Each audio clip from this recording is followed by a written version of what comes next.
नमस्कार विद्यार्थी मित्रांनो, मी सहदेव सावते तुम्हा सर्वांचं स्वागत करतो एच.जे. फार्मा युट्यूब चॅनलमध्ये. तसेच आपलं जे ऍप्लिकेशन आहे एच.जे. फार्मा स्टडी प्लॅटफॉर्म त्या ऍप्लिकेशन कडून. विद्यार्थी मित्रांनो, हा व्हिडिओ खूप महत्वाचा आहे. या अगोदरचा जो व्हिडिओ होता या टॉपिकवरचा, टॉपिक कोणता तर quality control test for parenteral preparation किंवा स्टराईल प्रॉडक्ट. आलं लक्षात. तर याच्यामधल्या 4 टेस्ट क्वालिटी कंट्रोलच्या पॅरेंटल प्रॉडक्टसाठी परफॉर्म करतात हे मी तुम्हाला सांगितलं होतं. आणि याच्या अगोदरच्या व्हिडिओमध्ये विद्यार्थी मित्रांनो 2 टेस्ट आपण एक्सप्लेन केलेल्या आहेत विथ एमसीक्यूज. एमसीक्यूज म्हणजे पेपरमध्ये कशा प्रकारचा प्रश्न येऊ शकतो तुमच्या एमपीएससी फार्मसी या पेपरसाठी. आलं लक्षात. त्या टेस्ट 2 कोणत्या होत्या? एक टेस्ट होती लिकेज टेस्ट आणि दुसरी टेस्ट होती विद्यार्थी मित्रांनो क्लॅरिटी टेस्ट. आणि त्याच्यामध्ये कोणकोणत्या मेथडद्वारे ते टेस्ट केल्या जातात ते सुद्धा आपण बघितलं. आजच्या व्हिडिओमध्ये विद्यार्थी मित्रांनो आपण त्याच्यानंतरची तिसरी टेस्ट बघणार आहोत, जिचं नाव आहे पायरोजन टेस्ट. कोणती टेस्ट? Pyrogen test. आलं लक्षात. तर आता ही पायरोजन टेस्ट आणि या पायरोजन टेस्टवर पेपरमध्ये कशा प्रकारचा प्रश्न विचारू शकतात हे आपण आज या व्हिडिओद्वारे बघणार आहोत. तर व्हिडिओ लक्ष देऊन ऐका आणि शेवटपर्यंत बघा. बघा विद्यार्थी मित्रांनो, पायरोजन टेस्ट म्हणजे काय? जनरली की बाबा ही टेस्ट कशासाठी युज करतात तर पायरोजन डिटेक्शनसाठी. कशासाठी? पायरोजन डिटेक्शनसाठी. पण आता हे पायरोजन म्हणजे काय हे माहित असायला पाहिजे ना विद्यार्थी मित्रांनो. तर बघा पायरोजन टेस्ट काय आहे तर pyrogen test is perform to check the presence or absence of pyrogen or pyrogenic substances in the aqueous parenteral preparation. म्हणजे आपलं जे पॅरेंटल प्रिपरेशन किंवा स्टराईल प्रॉडक्ट आपण तयार केलेला आहे ऍक्व्हियस जनरली म्हणजे जे वॉटर आहे ते युज करून म्हणजे तयार केलेलं पॅरेंटल प्रिपरेशन.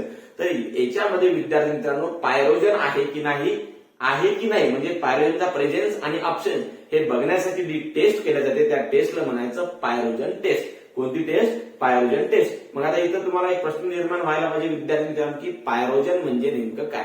तर तेच आपल्याला बघायचं आणि पेपरमध्ये तुम्हाला विचारू शकतात की पायरोजन काय असतं. आलं लक्षात. तर बघा विद्यार्थी मित्रांनो, pyrogens are the metabolic product of microorganism. Chemically, pyrogens are lipid having carrier molecule that is polysaccharide but may be a peptide. म्हणजेच पायरोजन हे मेटाबॉलिक प्रॉडक्ट आहेत कोणाचे? Micro organism. मग मायक्रो ऑर्गॅनिझम हे बॅक्टेरिया असू शकतात, फंगा असू शकतात, व्हायरसेस असू शकतात. आलं लक्षात. यांचं मेटाबॉलिझम झाल्याच्या नंतर एक्सक्रिटरी प्रॉडक्ट म्हणजेच मेटाबॉलिक प्रॉडक्ट जे म्हणतो आपण, तर या मायक्रो ऑर्गॅनिझमचे हे पायरोजन काय असतात? Metabolic product. आलं लक्षात. जसं आपण एक्सक्रिशन केल्याच्या नंतर काय करतो म्हणजे आपल्या बॉडीच्या बाहेर युरिन फिसेस वगैरे काय करतो? बाहेर टाकतो. सर असेच प्रॉडक्ट त्या मायक्रो ऑर्गॅनिझमचे त्याला काय म्हणायचं तर पायरोजन्स म्हणायचं. आणि जनरली पायरोजन म्हणजे काय तर ग्राम निगेटिव्ह बॅक्टेरियाद्वारे जे एन्डोटॉक्सिन्स बाहेर टाकले जातात त्याला काय म्हणायचं तर पायरोजन म्हणायचं. आणि या पायरोजनचं नेचर कसं आहे विद्यार्थी मित्रांनो असं जर तुम्हाला विचारलं तर ते लिपिड इन नेचर आहेत. कसे आहेत तर lipid in nature. Chemically pyrogens are lipid. काय आहे ते? लिपिड आहेत. Having carrier molecule. याच्यासोबत कॅरियर मॉलिक्युल्स असतात. कोणते? पॉलिसॅक्राइड असू शकतात किंवा मग ते पेप्टाइड सुद्धा असू शकतात. म्हणजे पॉलिसॅक्राइड असू शकतात किंवा पेप्टाइड असू शकतात. मग तुम्हाला पेपरमध्ये असं येऊ शकते की पायरोजन्सचं केमिकल नेचर कोणतं तर तुम्हाला ते काय करायचं आहे? लिपिड इन नेचर आहे पण लिपोपॉलिसॅक्राइड्स. काय? लिपोपॉलिसॅक्राइड्स म्हणजे पायरोजन्स आर लिपोपॉलिसॅक्राइड्स इन नेचर. हे तुम्हाला पेपरमध्ये येऊ शकतो एमसीक्यू. पायरोजनचं नेचर काय आहे तर ते कोणतं आहे? लिपोपॉलिसॅक्राइड. आणि ते एक्झोटॉक्सिन्स आहेत की एन्डोटॉक्सिन्स आहेत असं सुद्धा तुम्हाला येऊ शकतं. तर ते आहेत एन्डोटॉक्सिन प्रॉडक्ट. आलं लक्षात. त्यानंतर बघा विद्यार्थी मित्रांनो, हे जे पायरोजन टेस्ट आहे ही परफॉर्म कशी करतात याच्यामध्ये पायरोजन्स हे कसे बघतात त्या अगोदर तुम्हाला माहित असायला पाहिजे की तुम्हाला जर विचारलं खालीलपैकी कोणतं ऑप्शन असं आहे की ज्याच्यामुळे टेम्परेचर वाढत नाही. टेम्परेचर आपल्या शरीरामध्ये कोणामुळे वाढते? या पायरोजनमुळे. आणि पायरोजन्स काय असतात विद्यार्थी मित्रांनो? मेटाबॉलिक प्रॉडक्ट असतात. कशाचे? बॅक्टेरियाचे. जनरली कोणाचे? ग्राम निगेटिव्ह बॅक्टेरियाचे. मग हे जे पायरोजन्स रिस्पॉन्सिबल फॉर इन्क्रीजिंग फेवर म्हणजे टेम्परेचर वाढवण्यासाठी जे रिस्पॉन्सिबल असतात तर हे पायरोजन्स नेमके डिटेक्ट कसे करायचे किंवा बघायचे कसे याच्यासाठी कोणत्या टेस्ट वापरतात त्याला आपण पायरोजन टेस्ट म्हणतो. तर पहिली टेस्ट आहे विद्यार्थी मित्रांनो रॅबिट टेस्ट. कोणती टेस्ट? Rabbit test. आता या रॅबिट टेस्ट मध्ये काय करतात विद्यार्थी मित्रांनो तुम्हाला रॅबिट म्हणजे माहिती आहे ससा. मग रॅबिट सिलेक्ट करतात. Select the group of 3 rabbit's. 3 rabbit काय करायचे? सिलेक्ट करायचे. विच इज ऍडल्ट, जे की ऍडल्ट असले पाहिजे, ऑफ आयदर सेक्स, मेल असू शकतात फिमेल असू शकतात. त्यानंतर weighing not less than 1.5 kg, म्हणजे 1.5 किलोच्या किंवा 1.5 किलोग्रामच्या आतमध्ये त्याचं वजन नसलं पाहिजे, 1.5 kgच्या जास्तच असायला पाहिजे. आलं लक्षात. त्याच्यानंतर विद्यार्थ्यांनो आपल्याला जे सोल्युशन म्हणजे आपला जो प्रॉडक्ट आहे त्या प्रॉडक्टमध्ये पायरोजन आहेत की नाही हे बघायचं आहे ना, तर त्या प्रॉडक्टचं काय करायचं, सोल्युशन तयार करायचं. कशामध्ये? Saline solution. कशामध्ये? नॉर्मल सलाईन मध्ये. म्हणजे डिझॉल्व द टेस्ट सोल्युशन, म्हणजे आपलं जे टेस्टचं सॅम्पल आहे किंवा सोल्युशन आहे ते किंवा डायल्यूट करायचं. कशामध्ये?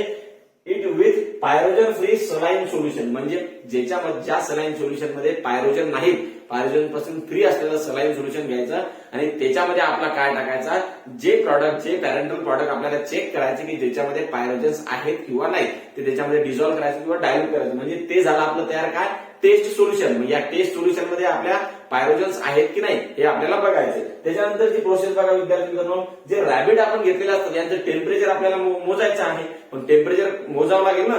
आता जनरली आपल्यामध्ये आपण काय करतो, आपल्या मेलमध्ये किंवा ह्युमन मध्ये आपण ओरल टेम्परेचर यूज करतो, आर मधलं टेम्परेचर किंवा रेक्टल टेम्परेचर यूज करतो. पण ही जी पायरोजन टेस्टिंग आहे याच्यामध्ये रॅबिटचं रेक्टल टेम्परेचर यूज करतात. कोणतं? Rectal temperature. त्याच्यामुळे रेक्टल टेम्परेचर यूज करायचं म्हटल्यावर त्या रेक्टम मध्ये काय इन्सर्ट करावं लागेल, आपल्याला क्लिनिकल थर्मोमीटर यूज करावं लागेल किंवा इन्सर्ट करावं लागेल. तर इथं त्यांनी दिलेलं आहे, insert clinical thermometer into rectum of each rabbit, record the initial temperature of each rabbit before injecting test solution. मग आपल्याला काय करायचं आहे, हे सोल्युशन आपलं तयार झालेलं आहे. आलं लक्षात. त्यानंतर रॅबिटच्या रेक्टम मध्ये आपण काय करणार, थर्मोमीटर काय करणार, इन्सर्ट करणार आणि विद्यार्थी मित्रांनो इनिशियली म्हणजे टेस्ट सोल्युशन त्यांच्यामध्ये ऍडमिनिस्टर करायच्या अगोदर काय करणार, आपण त्यांचं टेम्परेचर चेक करणार प्रत्येक रॅबिटचं, तिन्ही रॅबिटचं. आलं लक्षात. विथ द इंटरव्हल ऑफ काय 30 मिनिट. आलं लक्षात. याच्यामध्ये 2 रिडिंग आपल्याला घ्यायचे आहे, म्हणजे 30-30 मिनिटाच्या फरकाने आपल्याला 2 रिडिंग प्रत्येक तिन्ही रॅबिट मध्ये घ्यायचं आहे. आलं लक्षात. इथं त्यांनी दिलं पाहिजे, insert clinical thermometer into rectum of each rabbit, record the initial temperature of each rabbit before injecting test solution with interval of 30 minute. 2 readings are taken and mean is taken. याच्यामध्ये 2 रिडिंग घ्यायचा आणि त्याचा मीन घ्यायचा. 2 रिडिंगचा मीन किती येतो तो काढून ठेवायचा. त्याच्यानंतर विद्यार्थी मित्रांनो inject test solution of about 0.5 ml per kg, म्हणजे जे वजन आहे त्या वजनाच्या 0.5 ml पर केजी. म्हणजे जर 1.5 किलोग्रामचा जर ससा असला किंवा रॅबिट असला त्याच्यामध्ये आपल्याला किती ml द्यावं लागेल विद्यार्थी मित्रांनो, 1.5 ml द्यावं लागेल. आलं लक्षात. सॉरी 1 ml 1.25 ml द्यावं लागेल. आलं लक्षात. त्याच्यामध्ये 0.5 ml पर केजी आपल्याला काय करायचंय, सोल्युशन इंजेक्ट करायचंय. पण कुठे इंजेक्ट करायचंय, इयर व्हेन. कोणती वेन, इयर वेन. म्हणजे रॅबिटच्या कानाची जी मार्जिनल इयर व्हेन असते त्या व्हेन मध्ये आपल्याला आपलं जे पॅरेंटल सोल्युशन ज्याच्यामध्ये पायरोजन आहेत की नाही ते डिटेक्ट करायचं आहे. तर ते सोल्युशन काय करायचं, मार्जिनल व्हेन जी आहे कोणाची, रॅबिटची, त्याच्यामध्ये इंजेक्ट करायचं. आलं लक्षात. बघायचं झालेलं ear vein of each rabbit, प्रत्येक रॅबिटमध्ये 6 readings are taken with interval of 30 minute. आणि 30 मिनिटाच्या फरकाने अशा 6 रिडिंग्स प्रत्येक रॅबिटमध्ये आपल्याला काय करायची, घ्यायची. मग आता इथं 2 आपल्यापाशी काय आले, एक इनिशियल टेम्परेचर जेव्हा आपण सोल्युशन इंजेक्ट केलं नव्हतं आणि एक सोल्युशन इंजेक्ट केल्याच्या नंतरचं टेम्परेचर, दोन्ही टेम्परेचर इथं आपल्याला भेटलेले आहेत. मग विद्यार्थी मित्रांनो रिझल्ट कसा बघायचा की बाबा याच्यामध्ये पायरोजन्स आहेत की नाही, आणि पायरोजन जर असले तर काय होणार, रॅबिटचं टेम्परेचर इन्क्रीज होणार, कारण की pyrogen is responsible for increasing the temperature of any person, आहे की नाही. किंवा कोणाही मध्ये ज्याच्यामध्ये इंट्रोड्यूस झाला त्याचा आपण काय करू, म्हणजे ते पायरोजन्स काय करतात, त्याचं टेम्परेचर वाढतं. मग टेस्ट रिझल्ट कसे घ्यायचे, if the difference between the response of initial temperature and temperature after injection of test solution in each rabbit is less than 0.6 and if the sum of temperature of all 3 rabbit is not more than 1.4 then preparation passes the test. म्हणजे विद्यार्थी मित्रांनो प्रत्येक रॅबिटचं जर temperature आपण check केलं, कोणतं पहिलं आणि नंतरचं, तर या दोघांमध्ये समजा इंडिव्हिज्युअली जर 0.6 डिग्री सेल्सिअस पेक्षा जर जास्त टेम्परेचर त्याच्यामध्ये वाढलेलं दिसलं नाही, म्हणजे 0.6 पेक्षा कमी टेम्परेचर वाढलेलं दिसलं, तर विद्यार्थी मित्रांनो इथं ते टेस्ट सोल्युशन काय आहे, पास आहे. काऊन, कारण की त्याच्यामध्ये पायरोजन नाही म्हणूनच त्याचं टेम्परेचर काय झालं नाही, वाढलं नाही. किंवा मग तुम्ही जर जे तिन्ही म्हणजे रिडिंग घेतल्या 6 आलं लक्षात, त्यांचं जर तुम्ही मीन काढला, तिन्ही रॅबिटचे म्हणजे रिडिंग घेतल्या तुम्ही 2-2-2 आणि त्याचा जर मिनिंग काय काढला, मीन काढला आणि मीन जर तुमचा 1.4 डिग्री सेल्सिअस पेक्षा इन्क्रीज होत नसेल टेम्परेचर तर विद्यार्थी मित्रांनो ते सुद्धा टेस्ट सॅम्पल काय झालं, पास झाला, कारण की त्याच्यामध्ये सुद्धा काय नाही, हे पायरोजन आहे, हे लक्षात आलं. किंवा मग या दोन्ही 0.6 एखाद्या रॅबिटमध्ये जर टेम्परेचर वाढलेलं दिसलं आणि 1.4 पेक्षा त्या तिन्ही रॅबिटच्या 6 रिडिंग पेक्षा जर जास्त टेम्परेचर वाढलेलं दिसलं तर मग काय करायचं, डबल टेस्ट परफॉर्म करायची 5 रॅबिट युज करून. काय, 5 रॅबिट आलं लक्षात. मग 5 रॅबिट युज करायचं आणि त्यांचं जर म्हणजे टेम्परेचर जेवढं इन्क्रीज झालं त्याची सम म्हणजे त्याची बेरीज करून जर टेम्परेचर 3.7 पेक्षा जर जास्त येत असेल तर मग विद्यार्थी मित्रांनो त्याच्यामध्ये काय आलेलं आहे, पायरोजन्स आलेले आहेत. आलं लक्षात. अशा प्रकारे ही कोणती टेस्ट करतात, पायरोजन टेस्ट करतात.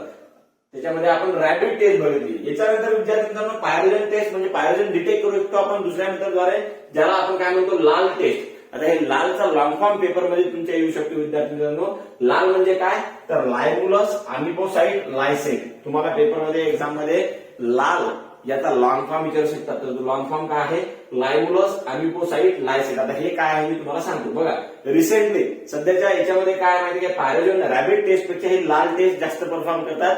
आणि या लालची जी म्हणजे हे जे आहे लायमुलस अमिपोसाइट लायसेट, तर हे काय आहेत, अमिपोसाइट जे आहेत ना, तर हे हॉर्स शू क्रॅब म्हणजे एक अटलांटिक, मला वाटतं अटलांटिक की आर्टिक महासागर आहे, तर त्याच्यामध्ये आढळणारा खेकडा आहे. काय आहे, हॉर्स शू सारखा म्हणजे घोड्याची खुरी आहे ना त्यासारखा दिसतो तो.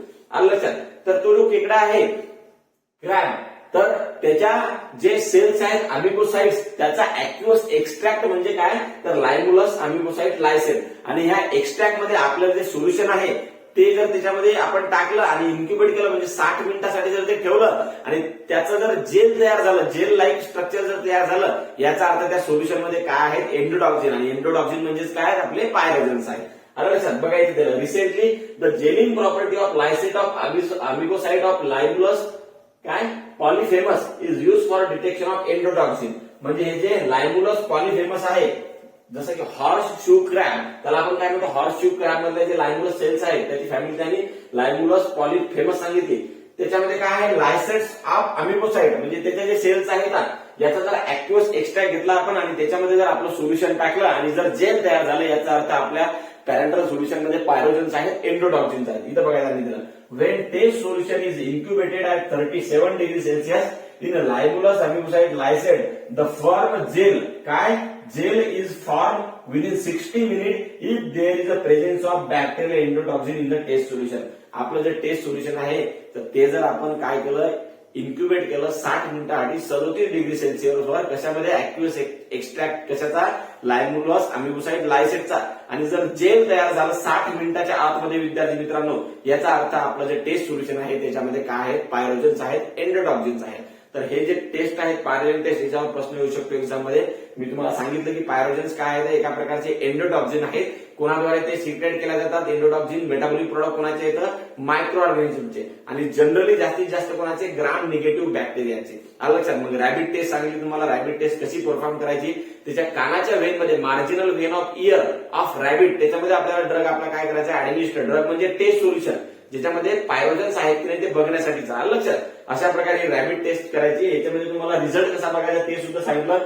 म्हणजे प्रत्येक जे आपण रॅबिट घेतला त्याचं जर टेम्परेचर 0.6 डिग्री सेल्सिअस पेक्षा जर जास्त झालं असेल तर टेस्ट सॅम्पल फेल झाला, ज्यामध्ये पायरोजन आहे. आणि 0.6 डिग्री सेल्सिअस पेक्षा जर टेम्परेचर कमी इन्क्रीज झाला असेल तर टेस्ट सोल्युशन मध्ये पायरोजन्स नाही. किंवा आपण तिन्हीची जर बेरीज केली, त्या रिडिंग म्हणजे सम केली तर 1.4 पेक्षा काय आला नाही पाहिजे, जास्त आला नाही पाहिजे रिडिंग इन्क्रीज इन टेम्परेचर, तरी सुद्धा ते टेम्परेचर म्हणजे सॅम्पल काय पास. आणि या दोघांपेक्षा जर जास्त टेम्परेचर झालं तर मग रिटेस्ट करावं लागेल आपल्याला 5 रॅबिट घेऊन. आणि त्याच्यामध्ये त्या सगळ्यांच्या इन्क्रीज इन टेम्परेचरची बेरीज जर 3.7 पेक्षा जास्त नाही आली, याचा अर्थ त्याच्यामध्ये पायरोजन्स नाही, ते सुद्धा टेस्ट काय होईल, पास होईल. आलं लक्षात. तर अशा प्रकारे तुम्हाला याच्यावर क्वेश्चन विचारू शकतात. लालचा लॉंग फॉर्म तुम्हाला सांगितला मी, लायमुलस अमिपोसाइट लायसेट. हे कशापासून ऑब्टेन करतात, लायमुलस पॉलिफेमस या हॉर्स शू क्रॅब पासून. आलं लक्षात.